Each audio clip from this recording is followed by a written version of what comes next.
Assalamualaikum warahmatullahi wabarakatuh. My name is Iqbal Elga Pramesya from Group 13 of Curriculum and Material Development about the presentation of the material. So, my material is about lesson plan, and my friend is Elizabeth. Will be explain about lesson plan 2. Okay, the first one, I will explain about what is lesson plan. Lesson plan is learning implementation plan, or in Indonesia RPP, is a learning scenario that direct the teacher in the teaching learning process in classroom. It can be offline and online learning. According to Permendikbud number 2022 of 2016, is a face-to-face learning activity plan for one more meetings is a lesson plan developed from the syllabus direct learning activities. Student in achieving basic competence atau kompetensi dasar. Then what is the function of lesson plan? Lesson plan has a function that is as a reference to teacher to carry out teaching and learning activities to be more directed activities, more directed and run efficiently.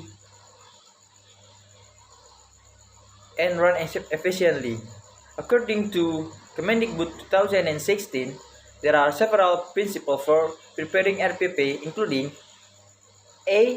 Individual different of study student. B. Active participation of student. C. Center on student to encourage the spirit of learning, motivation, interest, creativity, innovative inspiration, and independence. D. Develop of reading and writing culture. E. The provision of feedback and follow up to lesson plan contains a program design for providing positive feedback, reinforcement, encouragement, and remedies. F. Emphasis on linkages and integration between basic competence atau KD and material. Learning activities indicator of competence, achievement assessment, and learning resource in one whole learning experience. H. Accommodating integrated thematic learning, integration across subject, across learning aspect, and culture diversity. H.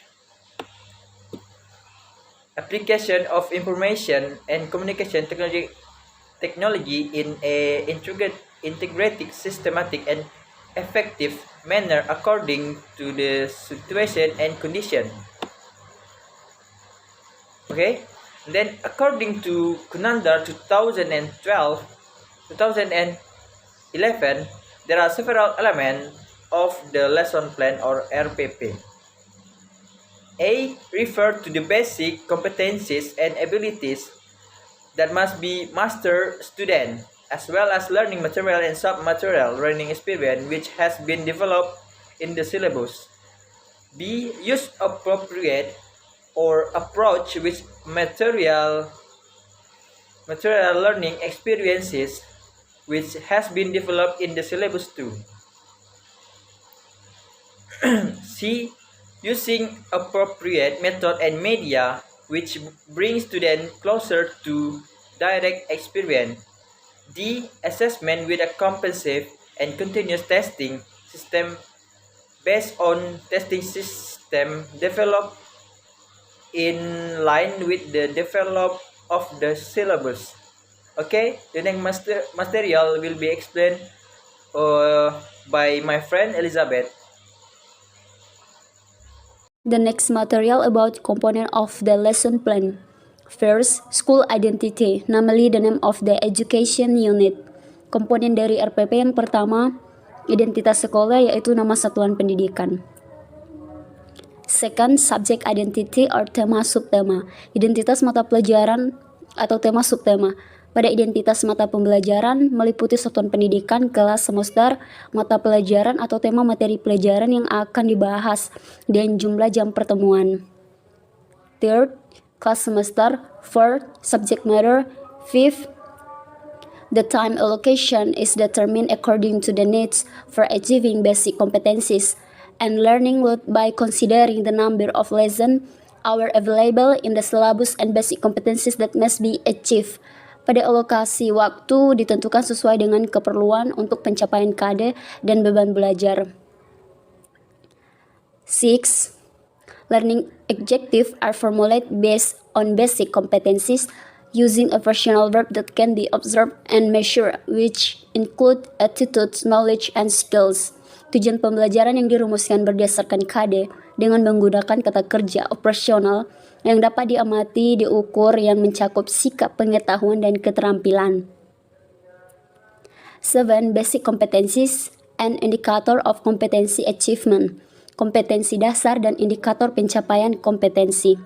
Pada kompetensi dasar, kemampuan yang harus dikuasai peserta didik dalam mata pembelajaran tertentu sebagai rujukan penyusunan indikator kompetensi dalam suatu pelajaran. Pada indikator kompetensi adalah perilaku yang dapat diukur atau diobservasi untuk menunjukkan ketercapaian kompetensi dasar tertentu yang menjadi acuan penilaian mata pelajaran. 8. Learning materials containing relevant fact, concept, principle, and procedure and written in the form of point in accordance with the formulation of competency indicator. Materi pelajaran memuat fakta, konsep, prinsip, dan prosedur yang relevan dan ditulis dalam bentuk butir-butir sesuai dengan rumusan indikator ketercapaian kompetensi. 9. The learning method is used by students to create a learning atmosphere and learning process so that students achieve basic competencies which is adjusted to the characteristic of students and basic competencies to be achieved. Pada metode pembelajaran ini, guru hendaknya dapat menciptakan suasana belajar dan proses pembelajaran yang kondusif agar peserta didik mencapai kompetensi dasar seperangkat indikator yang telah ditetapkan. Pemilihan metode pembelajaran disesuaikan dengan situasi dan kondisi peserta didik, karakteristik dari setiap indikator dan kompetensi yang hendak dicapai pada setiap mata pelajaran. 10. Learning media in the form of learning process aids to deliver the subject matter. Media pembelajaran berupa alat bantu proses pembelajaran untuk menyampaikan materi pelajaran.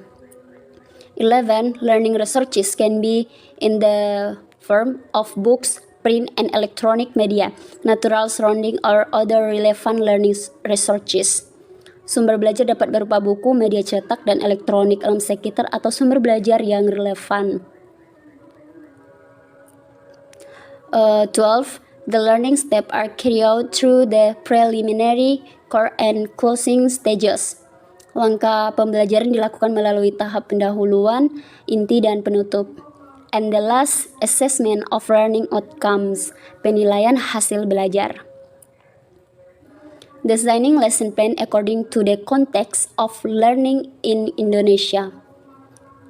The following is a description of the learning activities contained in the lesson plan in the Minister of Education and Culture Regulation number 22 of 2016. First, introductory activity, kegiatan pendahuluan. Pada kegiatan pendahuluan, guru hendaknya menyiapkan peserta didik secara psikis dan fisik untuk mengikuti proses pembelajaran, memberikan motivasi belajar peserta didik secara kontekstual sesuai dengan manfaat, mengajukan pertanyaan yang mengaitkan pengetahuan sebelumnya dengan materi yang akan dipelajari, menjelaskan tujuan pembelajaran, dan menyampaikan cakupan materi dan penjelasan uraian kegiatan sesuai dengan silabus. Second, core activities, kegiatan inti. Pada kegiatan inti ini dilakukan secara interaktif, inspiratif, menyenangkan, menantang, memotivasi peserta didik untuk berpartisipasi aktif dan memberikan ruang yang cukup bagi kreativitas dan kemandirian sesuai dengan bakat, minat, dan perkembangan fisik serta psikologis peserta didik. And the last, closing activities, kegiatan penutup. Pada kegiatan penutup dilakukan untuk mengakhiri aktivitas pembelajaran yang dapat dilakukan dalam bentuk rangkuman atau kesimpulan, penilaian, dan refleksi, umpan balik, dan tindak lanjut. Sekian dan terima kasih. Baiklah, masuk ke sesi selanjutnya, yaitu saya akan menjelaskan RPP saya atau lesson plan. Yang pertama dibutuhkan adalah identitas sekolah atau school identity. Yang kedua, subjek atau mata pelajaran. Yang ketiga, kelas dan semester. Kelas dan semester, material atau materi pokok yang apa kita ajarkan pada meeting tersebut. Selanjutnya adalah waktunya, berapa lama waktu akan kita gunakan atau berapa lama waktunya. Terus tahun ajaran kita, karena setiap tahun itu mungkin akan berbeda-beda mata pelajarannya, KD-nya. Pertama adalah kompetensi dasar dan indikator pencapaian kompetensi. Di sini kompetensi dasar saya adalah 3.6, membedakan fungsi sosial, struktur teks, unsur kebahasaan beberapa teks, prosedur lisan dan tulis, dan memberikan dan meminta informasi terkait manual penggunaan teknologi dan kiat-kiat tips pendek dan sederhana sesuai dengan konteks penggunaannya.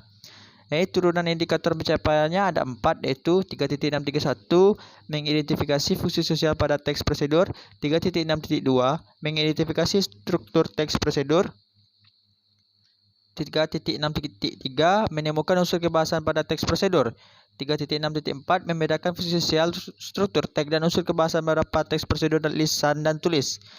Setelah itu, tujuan dari pembelajaran. Apa tujuan dari pembelajarannya kita jelaskan di sana. Yang selanjutnya adalah materi pembelajarannya. Pertama itu adalah definisi dari materi kita atau yang saya pilih tadi, prosedur teks. Kita harus menjelaskan dari apa itu teks prosedur. Di sana ada 3, itu cara penggunaan suatu barang atau benda atau cara melakukan sesuatu. Yang kedua adalah generic starter of procedure text atau struktur kebahasaan yang ada di teks prosedur tersebut. Yang mana itu adalah ada 3. Pertama, detail atau goal. Contohnya how to make spaghetti, how to operate laptop. Yang kedua adalah material or ingredient. Jadi material yang ingredient ini sama. Material itu adalah barang-barang dan ingredient adalah bahan-bahan. Semisal kita teks prosedur cara membuat nasi goreng, materialnya yaitu kompor,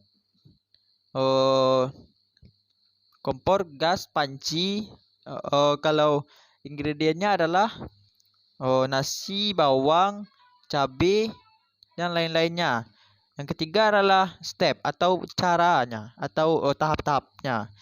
Ini sangat penting sekali pada teks prosedur, di mana kita bagaimana pertama itu semisalnya kita panaskan api, masukkan minyak, terus atau kita potong bawang terlebih dahulu, itu harus dijelaskan. Selanjutnya adalah tujuan dari teks prosedur. Harus kita jelaskan sana apa tujuan dari teks prosedur. Selanjutnya adalah unsur kebahasaan dari teks prosedur. Sini ada beberapa unsur kebahasaannya. Contohnya using a verb of sequence or using temporal conjunction. Contohnya first, second, third, last, and. Baiklah, langsung pada contohnya. Sini kita lihat contohnya. How to operate an electric rice cooker. The following step will show you how to operate a rice cooker properly. Sini ada 10 tips. Jadi di sini cara penggunaan barang. Jadi tidak perlu kita memakai ingredient, kecuali cara cara memasak nasi goreng di rice cooker. Gitu kita menemukan bahan-bahannya seperti nasi dan lain-lain. Seterusnya, model pembelajaran discovery learning. Selanjutnya, alat dan media. Alat yang kita gunakan, dikarenakan tadi itunya online, jadi laptop, speaker dan LCD itu sangat penting. Dan medianya seperti PPT, LKPD, artikel video, buku teks pembelajaran. Selanjutnya adalah kegiatan pendahuluan. Kegiatan pembelajaran. Kegiatan pendahuluan, saya tetapkan waktunya 10 menit. Jadi ini adalah kegiatan pendahuluannya. Setelah itu adalah kegiatan inti